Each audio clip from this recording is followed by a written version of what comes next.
ready to pee their pants on today's Nerdist News. In a very short time, Five Nights at Freddy's has become the little indie game series that could. With 3 terrifying entries in less than a year and millions of obsessed fans, it's no surprise that Warner Brothers has decided to turn Five Nights into a movie. Hell yeah, bring on that spooky animatronic action, Warner Brothers.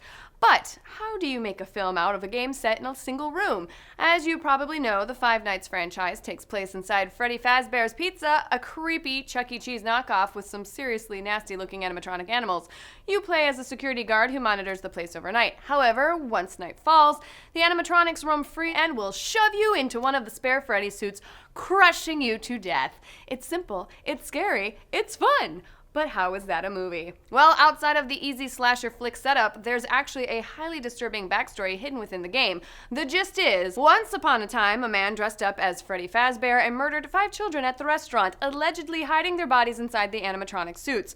From that day forward, the suits have been rumored to be haunted by the vengeful spirits of those 5 kids. It's pretty horrifying and a hell of a lot meatier than a feature-length game of murderous animatronic cat and mouse. The likeliest scenario, we'll see a horror flick about a rookie night watchman at Freddy Fazbear's Pizzeria who winds up stalked by the creepy suits over the course of a week. Eventually, he'll learn the grim truth and hopefully free those poor little kids' souls in time for a happy ending. It gets weird.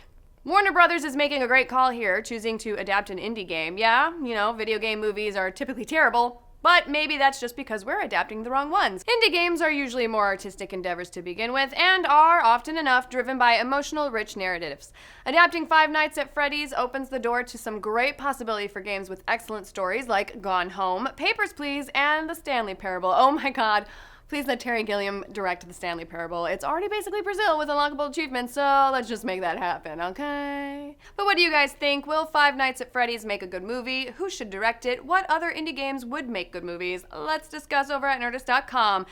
And remember when I told you about the biggest event of the summer that Nerdist and Marvel are throwing? Yeah.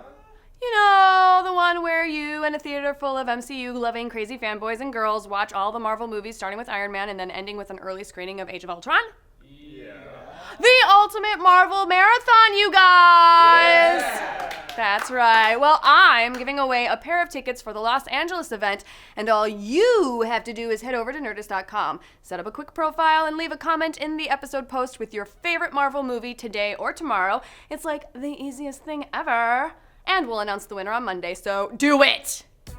Click my sinus-infected face to subscribe to Nerdist. Did you see that time we recreated the Louie intro with Chewie? 'Cause it's amazing! And hey, sign up for Vessel and you can get many of your favorite Nerdist videos 2 days earlier than the rest of the world. Go to Vessel.com/Nerdist for how. Finally, head on over to Nerdist.com for even more Nerdist news.